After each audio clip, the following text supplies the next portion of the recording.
Hello everyone, I welcome you all to Study to Inspire. I hope you all are doing well.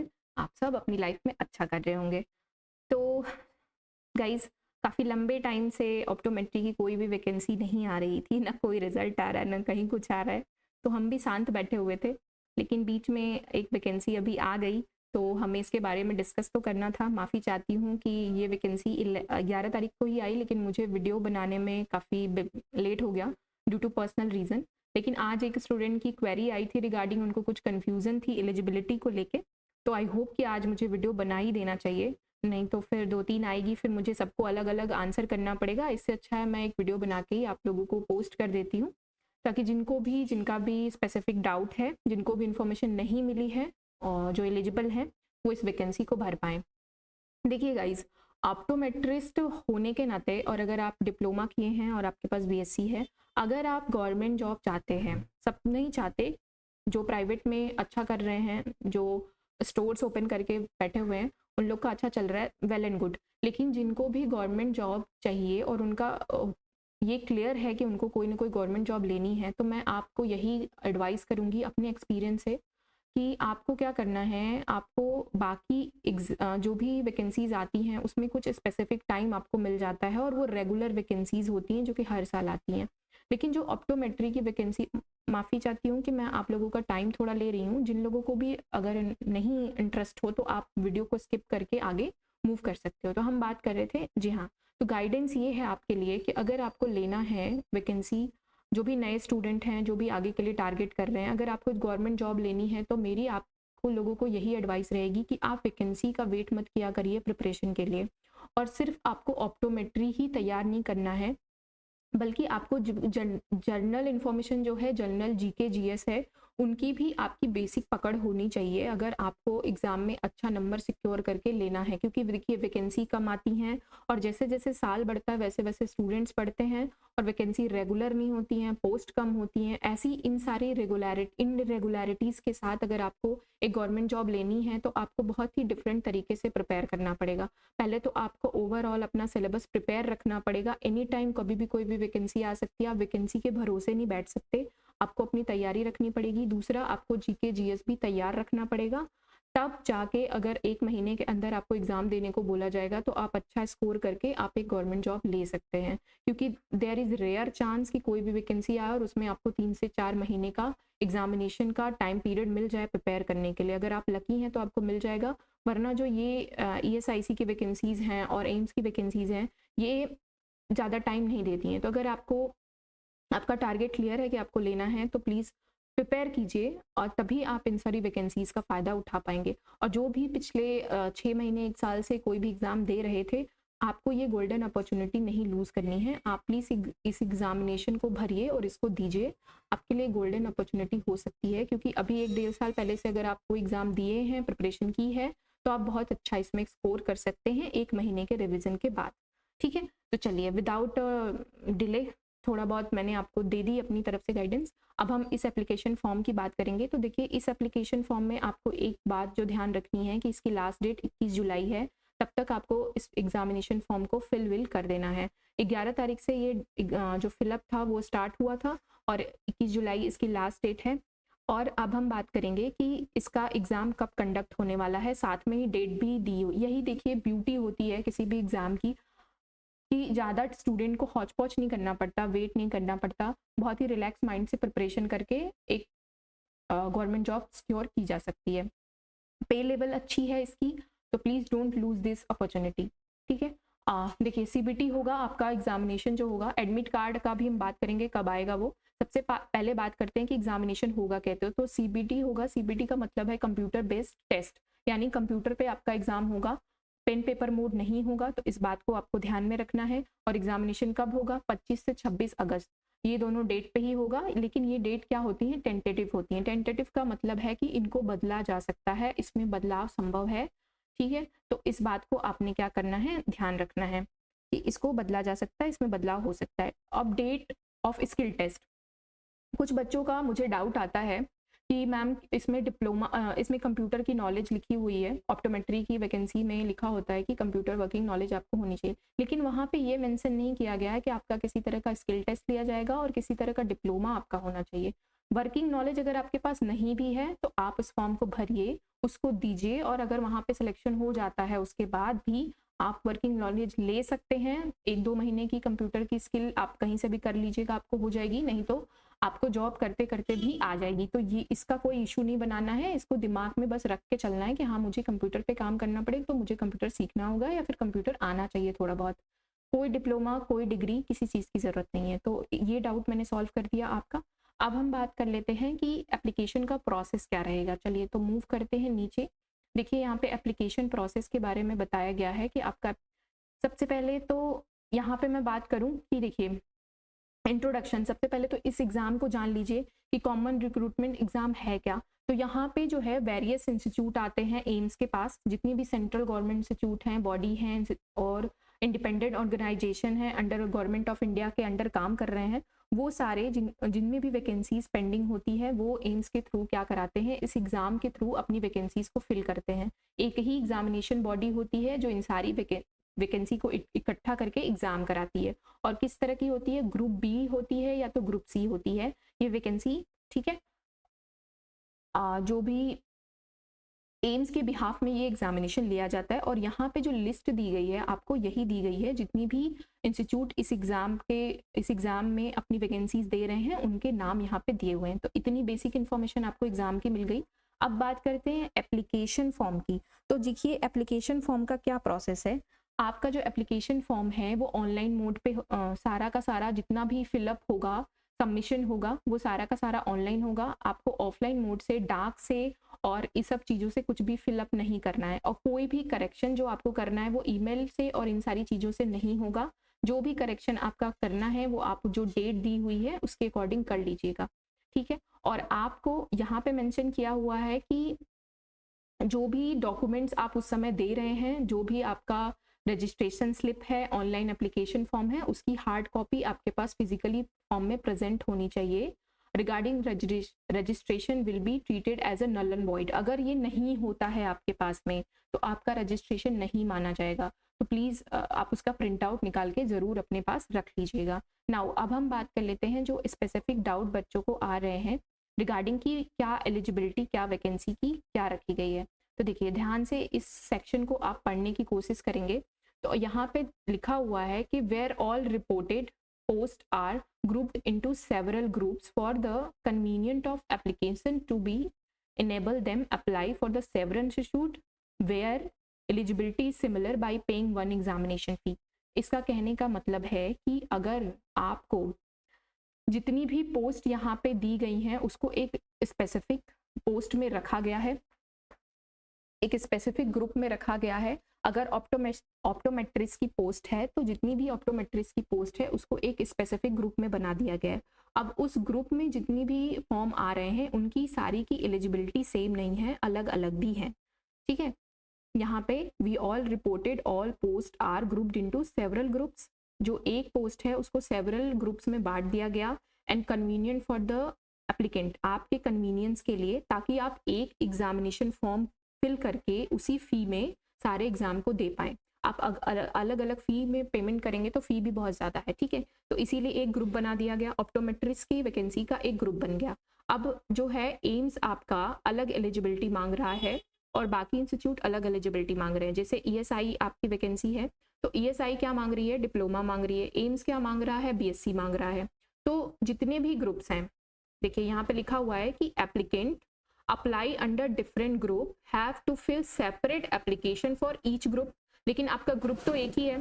अगर आप optometry के लिए apply कर रहे हो तो ये ग्रुप तो एक हो गया, लेकिन अगर आपको साथ में मान लीजिए क्लर्क के लिए भी अप्लाई करना है, कोई है जिसको ग्रेजुएशन और ये सारी डिग्री उसके पास है, तो वो अलग बात हो गई। वो क्लर्क के लिए भी भरेगा, 3000 उसके लिए भी फी है, और ऑप्टोमेट्री के लिए भी भरना चाहता है तो 3000 उसके लिए भी फी है। वो अलग चीज हो गई। दो ग्रुप हो गए तो अलग अलग उसको भरना पड़ेगा। However it is important to note that different post group is one place may have different sets of eligibility. यही आपको ध्यान रखनी थी कि जितनी भी पोस्ट एक जगह इकट्ठी की गई हैं ऑप्टोमेट्रिस्ट की, चाहे वो एम्स की हो चाहे ईएसआईसी की हो, उसकी अलग अलग एलिजिबिलिटी है। तो आपके पास जो एलिजिबिलिटी है आप उसके लिए एप्लीकेबल होंगे। अगर आपने ऑप्टोमेट्री के लिए भरी, आपने बीएससी वहाँ पे दिया, तो जो आपकी एम्स की डिग्री है, आपका सारा का एग्जाम एक साथ कंडक्ट होगा। और कोई एक लड़का है जो कि भरता है, उसके पास सिर्फ डिप्लोमा है, तो जितनी ईएसआई की वैकेंसी डिप्लोमा मांग रही है वो उसके लिए एलिजिबल हो जाएगा। और जिसने बीएससी वहाँ पे डाला है, डॉक्यूमेंट में एलिजिबिलिटी अपनी बीएससी दिखाई है, वो जितनी भी बीएससी वाली पोस्ट है उनके लिए एलिजिबल हो जाएगा। जिसके पास दोनों है, अब यहाँ पे कंफ्यूजन है कि किसके पास अगर दोनों है, बीएससी और डिप्लोमा दोनों हैं, तो प्लीज़ कंसीडर दैट कि क्या वहाँ पे ऐसा कोई ऑप्शन शो हो रहा है फॉर्म फिल करते वक्त कि आपको बोथ अगर आपके पास है तो वो आप एप्लीकेशन में भर दो। अगर ऐसा नहीं है, जनरली ऐसा नहीं होता है कि आपको दोनों मांग लिया जाए कि बीएससी भी डिप्लोमा है तो आप दोनों के लिए एलिजिबल हो जाएं। अगर ऐसा नहीं है तो आप सिर्फ एक ही दे पाएंगे। तो आपके पास जिसकी वैकेंसी ज़्यादा है, अगर डिप्लोमा और बीएससी दोनों है आपके पास, तो प्लीज़ डिप्लोमा की वैकेंसी ज़्यादा है तो आप डिप्लोमा ही उसमें दिखाइए, ताकि आप जितनी ज़्यादा पोस्ट है उसके लिए एलिजिबल हो पाएँ। तो आई होप मैंने ये डाउट आपका क्लियर कर दिया कि अब आपको क्या करना है, ये पूरी तरह से आपको क्लियर हो गया होगा।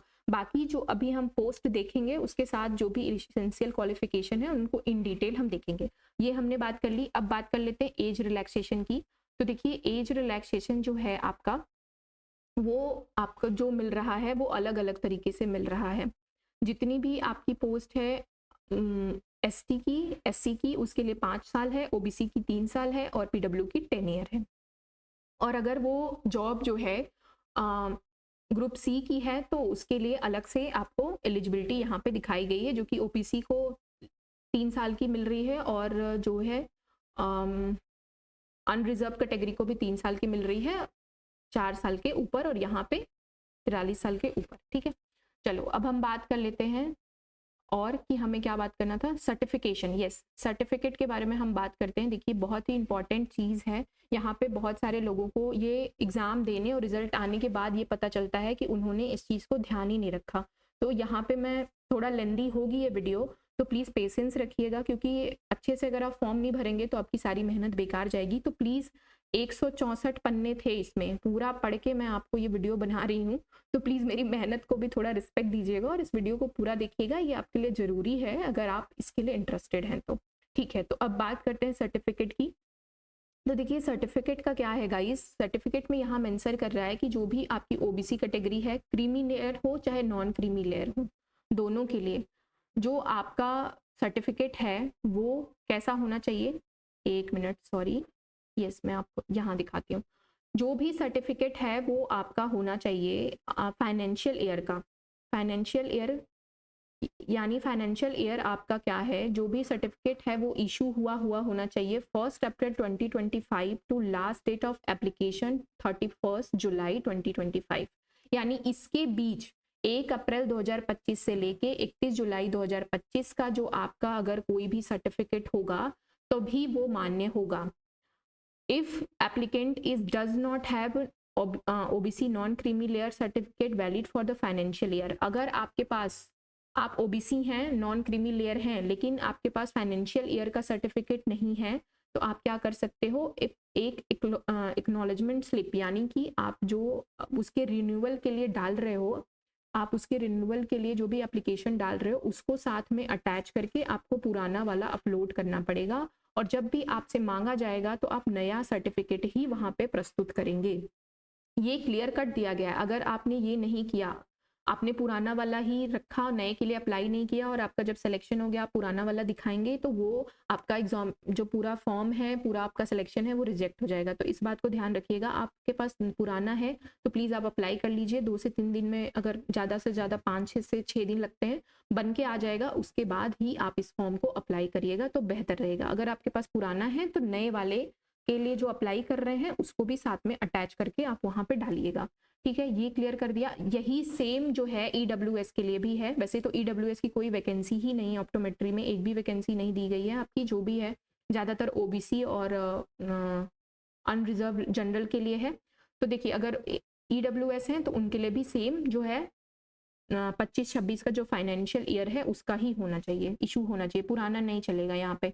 और अगर आप नहीं देते हैं, देखिए, all candidates are advised to obtain require valid category certification in advance to avoid cancellation of candidate at any stage of recruitment process. आपको कभी भी इसके लिए कैंसिल आउट कर दिया जा सकता है। ये इंपॉर्टेंट एग्जामिनेशन की इंफॉर्मेशन थी। अब हम बात कर लेते हैं एग्जामिनेशन फ़ी कितनी लगने वाली है। तो देखिए बहुत भयंकर फीस है इसकी, तो इसको भी ध्यान में रख के चलिएगा आप लोग। तो जनरल ओबीसी के लिए 3000 है और ST SC EWS के लिए 2400 है। ठीक है, बहुत ज़्यादा फ़ी है, तो इसको भी ध्यान में रखना है आपने। अब बात कर लेते हैं डेट क्या है आपकी। तो डेट हमने पहले भी डिस्कस करी थी कि CBT होगा, कंप्यूटर बेस्ड टेस्ट होगा और 25 अगस्त को होगा, 26 अगस्त को होगा। ये डेट बदल भी सकती है। अब दूसरी बात करें तो आपका जो है सेंटर वो ज़्यादातर जो है आपका कुछ भी कोई भी सिटी अलॉट हो सकती है आपको ओवरऑल इंडिया और जितनी भी स्टेट्स हैं वहाँ पे। लेकिन अगर 500 से कम स्टूडेंट होंगे तो ज़्यादातर आपको दिल्ली ही दिया जाता है, दिल्ली NCR में ही एग्जामिनेशन होता है। और ये जो आपको डिटेल है वो 10 दिन पहले आपको दे दी जाती है सेंटर की। अब एडमिट कार्ड की बात करेंगे हम बहुत जल्दी जल्दी, क्योंकि इन्फॉर्मेशन बहुत बेसिक है। तो एडमिट कार्ड आपका 3 दिन पहले इशू होगा, लेकिन जो सिटी और डेट है वो 7 दिन पहले आपको बताई जाएगी। ठीक है, तो इसका भी ध्यान आप रखेंगे। ये हमने डिस्कस कर लिया। अब हम बात करते हैं हाँ कि एग्जामिनेशन फॉर्म में जो भी आपका कंप्यूटर बेस्ड टेस्ट होने वाला है वो कितने ड्यूरेशन, बहुत इंपॉर्टेंट सेक्शन है ये।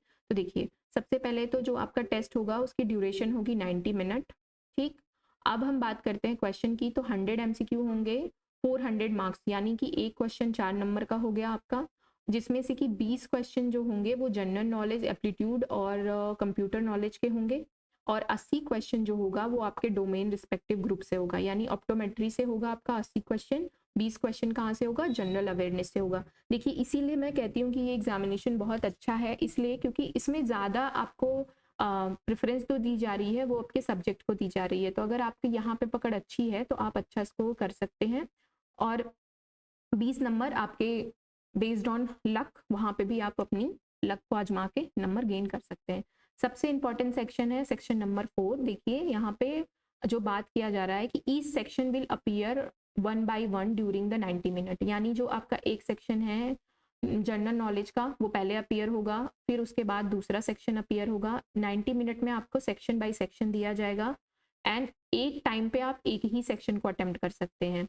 Access visible active part of viewer answer will be disabled after the lapse of set during the next section। अगर जितना टाइम डिसाइड किया गया इसको करने के लिए आपको दिया गया है, जो कि आपको 5 सेक्शन दिए जाएंगे, पूरे क्वेश्चन पेपर के 5 सेक्शन होंगे, जिसमें से कि A सेक्शन को करने के लिए 18 मिनट दिया जाएगा। अब 18 मिनट में अगर आप उस सेक्शन के क्वेश्चन को अटेम्प्ट नहीं कर पाए तो जैसे ही 18 मिनट पूरा होगा दूसरा सेक्शन ओपन हो जाएगा और आपको उसके क्वेश्चन को अटेम्प्ट करना पड़ेगा। तो इस बात को आपको ध्यान रखना है। और हर सेक्शन में आपके 20 क्वेश्चन होंगे, यानी एक क्वेश्चन को करने के लिए आपको हार्डली 1 मिनट भी नहीं मिल रहा है यहाँ पे। तो टाइम का बहुत ज़्यादा इसमें प्रॉब्लम होती है ऐसे एग्जाम्स में, तो इसको भी ध्यान में रखना है आपने। और जैसे ही आपका टाइम खत्म होगा 90 मिनट, ऑटोमेटिक आपका फॉर्म सबमिट हो जाता है and you will be allowed only to attempt question in current active section. जो भी सेक्शन आपके सामने खुला है, जो भी क्वेश्चन आपका सेक्शन खुला है, उसी में आप फेरबदल कर सकते हो, किसी और सेक्शन में आप जंप नहीं कर सकते हो। And remain enable set time, it will be never come back. और जो आप सेक्शन कर रहे हो वापस से नहीं खुलेगा, यानी अगर 20 सेक्शन आपके सामने सेट एक खुला, आपका 20 सेक्शन है, 20 क्वेश्चन है उसमें, तो उसी 20 क्वेश्चन को आप करोगे, इसके बाद नेक्स्ट सेक्शन में मूव करोगे और जो आपका क्लोज हो गया सेक्शन जो आपने कर लिया वो वापस से ओपन नहीं होगा। तो इन बातों का बहुत ध्यान रखना होता है, इसकी वजह से बहुत प्रॉब्लम क्रिएट होती है। ठीक है, तो आई होप आप सब समझ गए होंगे इस बात को। चलिए तो अब हम बात करेंगे, अब हम आ जाते हैं कि कितनी पोस्ट है हमारे पास उसकी। तो देखिए हम बात कर रहे हैं ऑप्टोमेट्री की, तो सबसे पहले ऑप्टोमेट्री में कितनी पोस्ट हैं इसकी बात कर लेते हैं।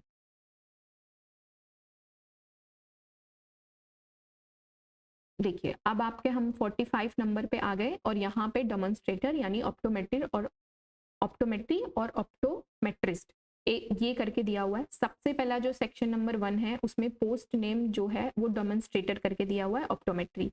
जो इंस्टीट्यूट है वो हमारा क्या है, रीजनल इंस्टीट्यूट है पैरामेडिकल एंड नर्सिंग साइंसेज, ये इंस्टीट्यूट है। एज लिमिट क्या है, 20 साल से ज़्यादा नहीं होना चाहिए और जो भी रिलैक्सेशन है वहाँ से आप चेक कर लेंगे कि कितनी रिलैक्सेशन आपको मिल रही है। पे लेवल कितना रहेगा, 6 रहेगा। ठीक है, बहुत अच्छी पे लेवल है, इससे अच्छी अब पे लेवल क्या चाहिए एक ऑप्टोमेट्रिस्ट को।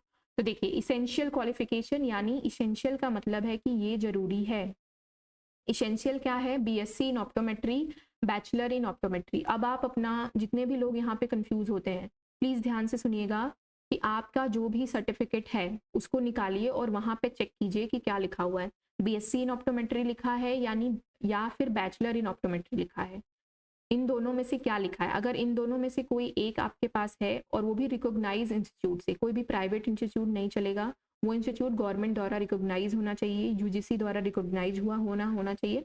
और डिजायरेबल क्या है, डिजायरेबल का मतलब क्या हुआ, इसेंशियल का मतलब हुआ कि आपके पास होना ही होना चाहिए, बीएससी और बैचलर इन ऑप्टोमेट्री कोई एक दोनों में से होना ही होना चाहिए। और अगर डिजायरेबल है कि अगर कोई कैंडिडेट मास्टर डिग्री भी है उसके पास, तो वो भी अगर उसके पास है और वो हमें शो करता है तो हम उसको ज़्यादा प्रेफरेंस देंगे।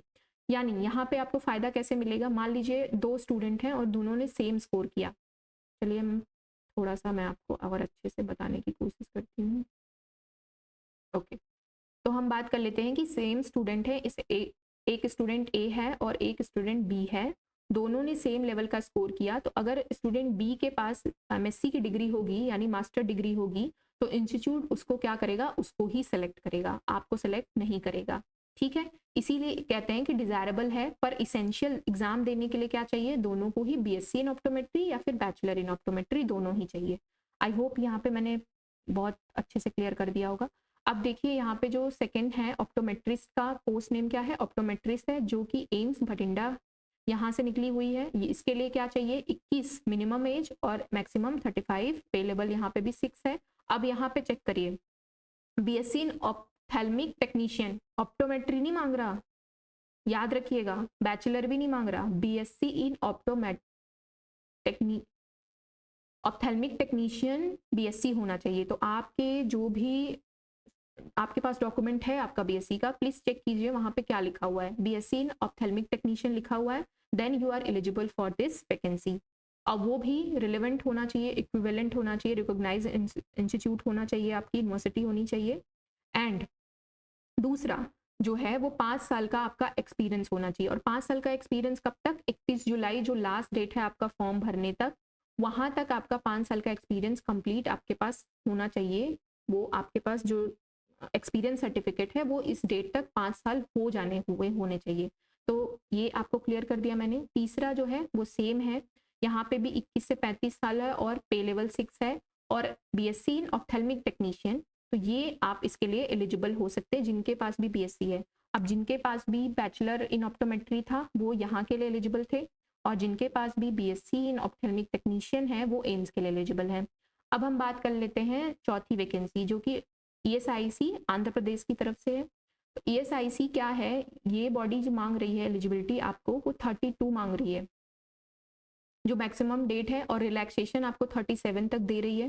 तो 37 मैक्सिमम डेट, जो एज रिलैक्सेशन जो आप 37 अगर ईयर्स के हो गए हैं तो यहाँ तक आप उस एग्जामिनेशन फॉर्म को भर सकते हैं, और इससे ज़्यादा है तो आप इस एग्जामिनेशन फॉर्म के लिए एलिजिबल नहीं है। अब एम्स क्या मांग रहा था, 35 साल, और ईएसआईसी क्या मांग रही है, 37 साल। तो आप प्लीज़ देख लीजिएगा कि आप किसके लिए एलिजिबल हैं और कितनी पोस्ट के लिए आप इस एग्ज़ाम में बैठ पाएंगे, यानी कितना कॉम्पिटिशन है यही बताएगा ये एग्जाम।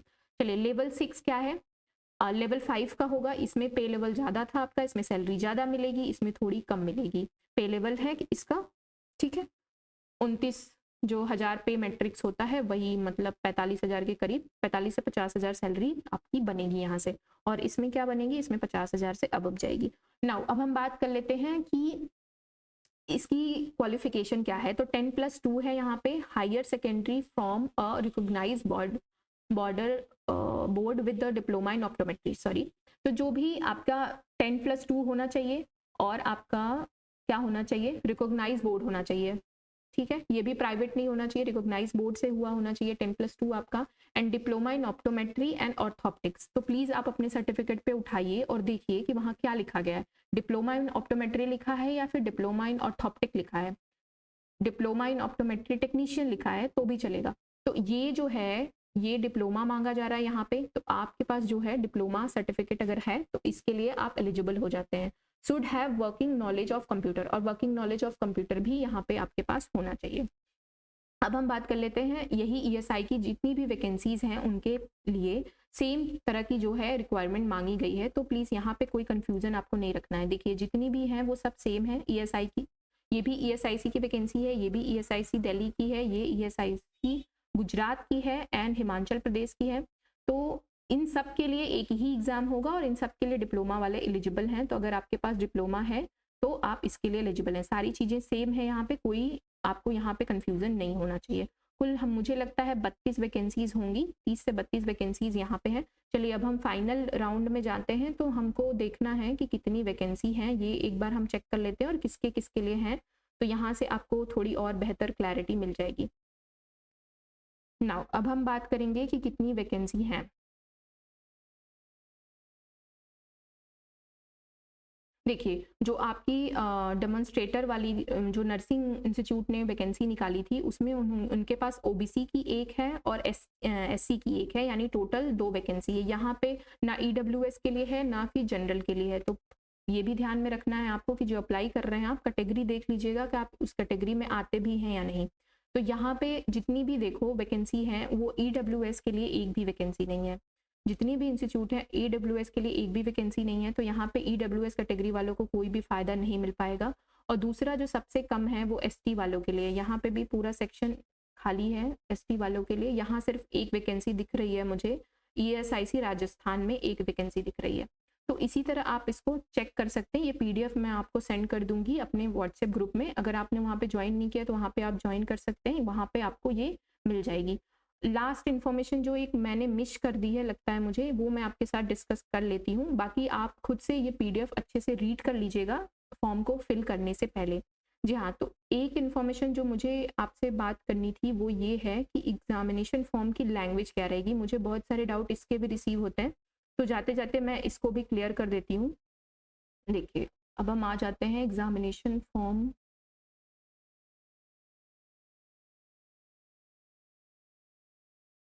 दो मिनट वेट करिएगा गाइस। कहाँ पे था examination form, mode of examination पे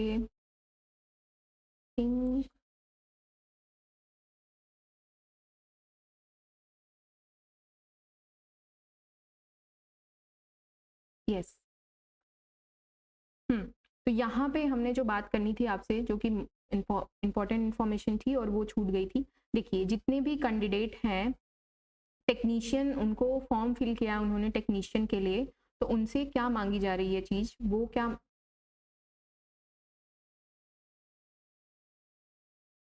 यहाँ पे आपका जितना भी ग्रुप है जो कि 10+2 एग्जामिनेशन दे रहा है इसमें आप नहीं आते हैं। जितने भी टेक्निकल डोमेन हैं वो जितने भी एग्जामिनेशन ग्रुप और पोस्ट हैं जो कि टेक्निकल डोमेन में आता है, हमारा ऑप्टोमेट्री एक टेक्निकल डोमेन में आता है, उसमें जो है वो जो एग्जामिनेशन फॉर्म होगा वो क्या होगा, medium will be English only. तो प्लीज़ यह ध्यान रखिएगा। बहुत सारे स्टूडेंट फॉर्म भरने के बाद उनको रियलाइज़ होता है कि उनका मीडियम हिंदी है तो वो इंग्लिश में फॉर्म नहीं दे पाएंगे। तो अगर आप इंग्लिश में कंफर्टेबल नहीं हैं, आपको नहीं समझ में आता, तो प्लीज़ इस फॉर्म के लिए आप मत भरिएगा। और अगर आप इंग्लिश में कंफर्टेबल हैं तभी आप इस एग्ज़ाम को दीजिएगा। एग्ज़ाम जो होगा वो प्योर इंग्लिश में आपका सारा का सारा सेक्शन और सारा पेपर रहेगा। नाउ अब हमने पूरी डिस्कस कर ली इस एग्जामिनेशन के बारे में। अगर कोई आपकी डाउट एंड क्वेरी रहती है तो प्लीज़ आप कमेंट सेक्शन में पूछ सकते हैं। वीडियो अच्छी लगी तो प्लीज़ लाइक करिएगा, चैनल से जुड़े रहना है तो प्लीज़ सब्सक्राइब करिएगा। और जो भी कोर्स हमारा है कंप्लीट ऑप्टोमेट्री का वो यहाँ पे यूटिलाइज हो सकता है बहुत अच्छे से, आप उससे अपनी एग्जामिनेशन की प्रिपरेशन कर सकते हैं। अगर उससे रिलेटेड कोई इन्फॉर्मेशन चाहिए तो आपको डिस्क्रिप्शन में क्या है लिंक मिल जाएगी, आप वहाँ पे जाके चेक कर सकते हैं। वहाँ पे मैं एक ऑफर भी रन करने वाली हूँ जिसमें ये कोर्स आपको 999 में 2 महीने के लिए आप अगर कोड अप्लाई करेंगे, वहाँ पे कोड भी दिखेगा आपको, उस कोड को अप्लाई करने के बाद 999 का हो जाएगा। तो अगर आप मेरा कोर्स लेना चाहते हो इस प्रिपरेशन के लिए तो आप वो भी ले सकते हो। 1 महीने के अंदर आप अपना कंप्लीट सिलेबस पूरा करके इस एग्जामिनेशन को दे सकते हो। वहाँ पे कंप्लीट आपको हर सेक्शन में लेक्चर मिलेगा हर टॉपिक पे, और साथ में पीडीएफ भी है, आप खुद से भी प्रिपेयर कर सकते हो। और अगर मेरी कोई हेल्प चाहिए तो आपको व्हाट्सएप ग्रुप ज्वाइन करना है, वहाँ से आप मेरी व्हाट्सएप नंबर पे आप मुझे मैसेज करके पूछ सकते हो। कॉल नहीं करना है, सिर्फ मैसेज करना है। और अगर आप कमेंट सेक्शन में भी मैसेज करोगे तो मैं रिप्लाई कर दूंगी। ठीक है गाइस, आई होप आपको समझ में आ गई होगी, आपके लिए वीडियो हेल्पफुल रही होगी। चलती हूँ, थैंक यू सो मच।